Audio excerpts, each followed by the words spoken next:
किसान अगर cash crop पे काम करेगा तो 2 गुना नहीं बल्कि उसका आय जो है वो 3 गुना और 4 गुना भी हो सकता है, बशर्ते कि वो ईमानदारी से मेहनत करे। अनुकूल रहता है, अगर बारिश परेशान नहीं करती है, क्योंकि स्ट्रॉबेरी में अगर एक बारिश हो जाती है तो जितना फ्रूट्स लगा रहता है वो सब बर्बाद हो जाते हैं।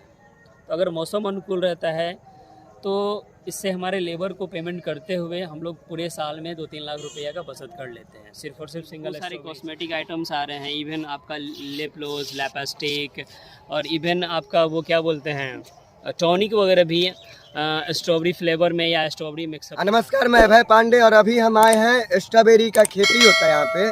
तो ये छपरा जिला यानी कि बिहार के सारण जिला है, उसी में गरखा प्रखंड का ये सरगट्टी पंचायत का सरगट्टी गांव है।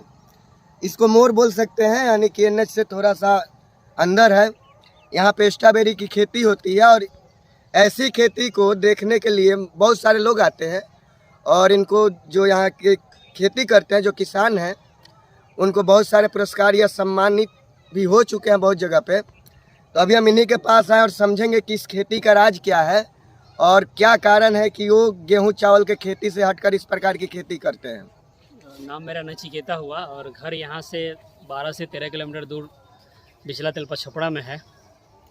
2016 में हम लोग आपस में बातचीत कर रहे थे, एक पेपर में पढ़ा कि कुछ लोग स्ट्रॉबेरी पे काम कर रहे हैं। अंदर मन में था कि कुछ अलग करें, कुछ अलग करके लोगों को टीच भी करें और ख़ुद अपना प्रोफेशन देखते हुए इस काम को हम लोग भी कर रहे हैं और बहुत मज़ा आता है। कैश क्रॉप है, सितंबर अक्टूबर में इसका प्लांटेशन होता है और उसके बाद अच्छा, मार्च गेहूं चावल क्यों नहीं, यही क्यों? जैसे मान लीजिए कि आप लोगों को बताइए क्या कारण है कि स्ट्रॉबेरी, शिमला मिर्च या फिर ब्रोकली वगैरह बहुत सारे नए मतलब कि एक तरह से एक्सपेरिमेंट भी करते हैं यहाँ पे फसलों को लेकर। जी। तो हमारी मिट्टी क्या इसके लिए कारगर है या कितनी उर्वरता है मिट्टी में इन सब फसलों के लिए?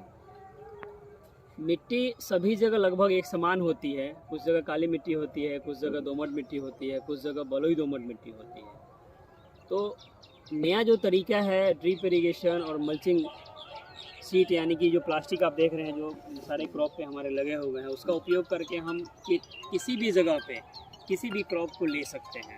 इसमें किसी तरीके का मतलब क्या बोलते हैं शक नहीं है।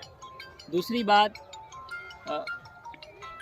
बात यह है कि जो एरिया वाटर लॉग नहीं है, जहाँ पे साल के कुछ दिनों पानी बरसात का पानी या बाढ़ का पानी नहीं लगता है, उस एरिया में ये क्रॉप करने के लिए बहुत उचित माना जाता है, क्योंकि हम लोग 365 का कुछ ना कुछ अलग अलग वैरायटी का क्रॉप लेते रहते हैं। जैसे अभी ये स्ट्रॉबेरी है, अभी हम लोग का कैप्सिकम इस बार थोड़ा लेट लगाए हैं, लेकिन कैप्सिकम में फ्लावरिंग एंड फ्रूटिंग स्टार्ट हो गया है। फिर हम लोगों के पास ब्रोकली था, वो ख़त्म हो गया है। कुछ हम लोगों ने टमाटर भी लगा रखा है, कुछ फ्रेंच बीन्स भी हमारे यहाँ लगे हुए हैं। एक कैबेज मेरा कट के मार्केट में चला गया, दूसरा कैबेज फिर हमको लगता है कि 20-25 दिन के बाद से कटिंग स्टार्ट हो जाएगा। अच्छा, क्या कारण है इन सब फसलों को आप उगाते हैं, नया नया एक्सपेरिमेंट करते हैं, इसके बारे में बताइए। गेहूँ और मक्का ये हमारे मुख्य फसल है, क्रॉप है, वो अनाज हैं। घर में अनाज रहता है तो लोग कभी भी बाकी फ्रूट्स या सब्ज़ी नहीं भी मिले तो धान गेहूँ मक्का को खा करके आदमी जीवित रह सकता है। वो तब क्या है कि धान गेहूँ मक्का का रेट कभी कभी अच्छा नहीं मिल पाता है और किसान उसमें ज़्यादा अपना इनकम नहीं बढ़ा पाता है। तो हम लोगों ने सोचा कि धान गेहूँ मक्का के अलावा भी कुछ कैश क्रॉप पे काम किया जाए, जो हैवी डिमांडेड हैं और हमारे स्वास्थ्य के दृष्टिकोण से भी स्ट्रॉबेरी फ्रूट्स वगैरह जो है वो काफ़ी फ़ायदेमंद होता है। तो हम लोगों ने इधर मूव किया और लोगों को रसीले और खट्टे मीठे फल पसंद भी आते हैं, खासकर ये महिलाओं और बच्चों को ज़्यादा आकर्षित भी करता है। तो हम लोगों ने देखा कि ये शॉर्ट टर्म का क्रॉप है, 5 से 6 महीने का काम इसमें होता है और अच्छे अच्छे फ्रूट्स लोगों को मिल जाते हैं, क्योंकि इसके खेती के बारे में बहुत लोग अभी जानते नहीं हैं। अच्छा, इसकी विशेषता क्या है? जो स्ट्रॉबेरी है उसमें कौन से पोषक तत्व मिलते हैं? स्ट्रॉबेरी माइक्रोन्यूट्रिएंट से भरपूर रहता है। इसमें रिच इन पोटेशियम, ये कैल्शियम, फाइबर, एनीमिया फाइटर भी है। ये आपके फैट कंट्रोल को भी फैट भी कंट्रोल करता है। दूसरा चीज़ क्या है कि इससे आपका स्किन जो है ना, स्किन का शाइनिंग होता है। आजकल बहुत सारे कॉस्मेटिक आइटम्स आ रहे हैं, इवन आपका लिप ग्लोस, लिपस्टिक और इवन आपका वो क्या बोलते हैं टॉनिक वगैरह भी स्ट्रॉबेरी फ्लेवर में या स्ट्रॉबेरी मिक्सअप के साथ में आ रहा है। आपका भी यही कारण है क्या, मतलब इतना चमक दमक चेहरे पे? हम लोग तो इसके साथ ही जी रहे हैं और 2-4 फल हमेशा खा ही लेते हैं। जी के बारे में एक आपको मतलब बहुत सही जानकारी दे रहे हैं कि नचिकेत जी अभी भी पढ़ाई करते हैं और बहुत अच्छे राइटर भी हैं, किताबें भी लिखते हैं। और उससे भी बड़ी बात है कि इन्होंने कुछ दिन पहले ही कृषि के बारे में पढ़ाई करने की शुरुआत की है।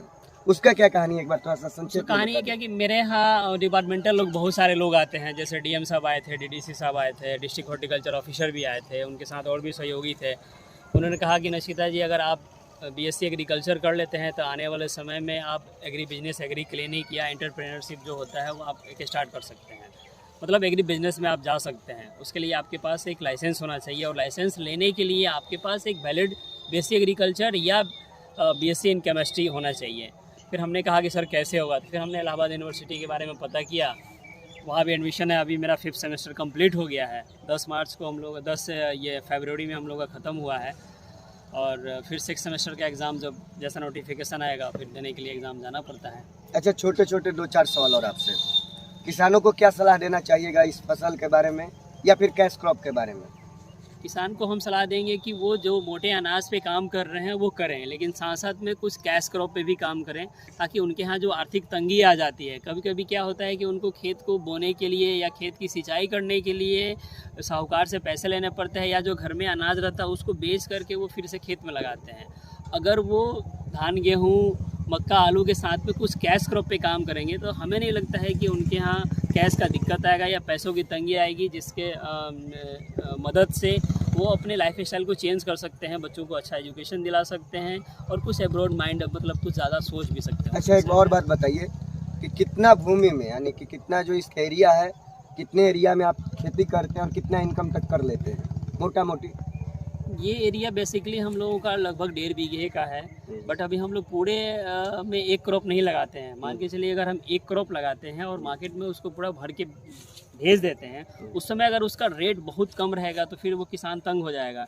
इसलिए हम लोग थोड़ा थोड़ा करके बहुत सारे क्रॉप लगाते हैं कि किसी क्रॉप का रेट हाई रहता है, किसी क्रॉप का रेट जो है वो लो रहता है, तो हम लोगों को परेशानी नहीं होती है। लेबर का पेमेंट भी करना है, अपना भी उसमें देखना है, और इसमें जो भी न्यूट्रिएंट्स और खाद या स्प्रे वगैरह होता है वो सारा चीज़ उसमें हम लोगों को उससे मेंटेन हो रहता है होते रहता है। जैसे अभी सब्जी का जो रेट था बिल्कुल ही इस साल ख़राब है, डाउन है, बहुत ही डाउन है।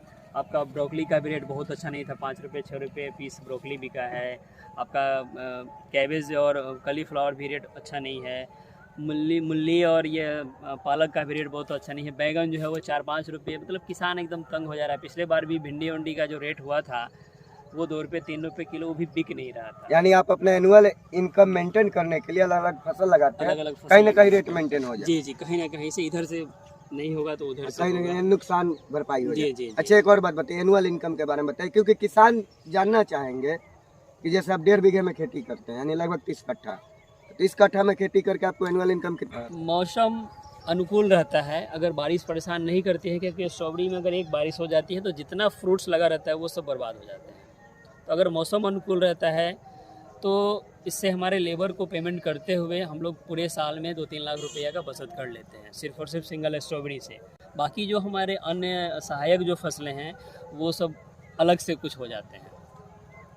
यानी ओवरऑल आप समझ सकते हैं कि कभी भी अगर कोई भी किसान चाहे तो कैश क्रॉप खेती कर सकते हैं, जिसमें कि ब्रोकली है, शिमला मिर्च है, स्ट्रॉबेरी है, या फिर इन्होंने और सारे ड्रैगन फ्रूट्स वगैरह के भी पौधे ला कर रखे हैं। तो ऐसी खेती करके आप मतलब पैसा कमा सकते हैं, ज़्यादा से ज़्यादा पैसा कमा सकते हैं। गेहूँ चावल की भी खेती करिए, लेकिन उसके साथ ही कैश क्रॉप की बहुत आवश्यकता है। अच्छा नचिकेत जी, क्या इससे किसानों की आय बढ़ने की संभावना है? सरकार ये भी कहती है किसानों की आय को दोगुना किया जाए। किसान अगर कैश क्रॉप पे काम करेगा तो दोगुना नहीं, बल्कि उसका आय जो है वो 3 गुना और 4 गुना भी हो सकता है, बशर्ते कि वो ईमानदारी से मेहनत करें, क्लाइमेटिक कंडीशन का उस पर ज़्यादा मार न पड़े, बरसात या और भी जो आपदाएं आती हैं वो उससे वो परेशान नहीं हो। तो किसान को कहीं दूसरे जगह या दूसरे देश में, मतलब दिल्ली, कलकत्ता, मुंबई जो हमारे नवयुवक जा करके काम करते हैं, 8-10 हज़ार जो लेते हैं, उधर जाने की ज़रूरत नहीं पड़ेगी। और किसान हमेशा जो अगर वो अपने शरीर से मेहनत करेगा तो वो स्वस्थ रहता है, उसको बीमारी ज़्यादा परेशान नहीं करती। छोटे किसानों के लिए सलाह आपका? छोटे किसानों के लिए है जिनके पास कम खेत है, छोटे किसानों के लिए भी हम सलाह देंगे कि वो अनाज तो खरीद के खा लें अपने गांव में, जो लोग जिनके पास ज़्यादा भूमि है या ज़्यादा जो उपजाते हैं, बाकी वो लोग सब्जी पे काम करें, कुछ फ्रूट्स पे काम करें, कुछ मसाले पे काम करें। मसाला लगाने से क्या होता है कि उसको हम लोग स्टोर करके रख लेते हैं, जब देखते हैं मार्केट का रेट अच्छा है तब उसको हम सेल आउट कर देते हैं। ऐसे आपका वो ब्लैंक चेक की तरह होता है, लगे कि हमें 10,000 20,000 की ज़रूरत है तो उसको सेल आउट करके इकट्ठा कर लेंगे। चलिए, तो आप सभी लोग को बहुत अच्छा जानकारी मिला होगा नचिकेत जी के द्वारा। तो इसी के साथ ही नचिकेत जी को बहुत बहुत शुभकामनाएं, हम धन्यवाद रहेगा, इनका आभार रहेगा कि इन्होंने समय दिया। और आप सभी लोग का बहुत बहुत धन्यवाद, हम आभार। जय हिंद, जय भारत।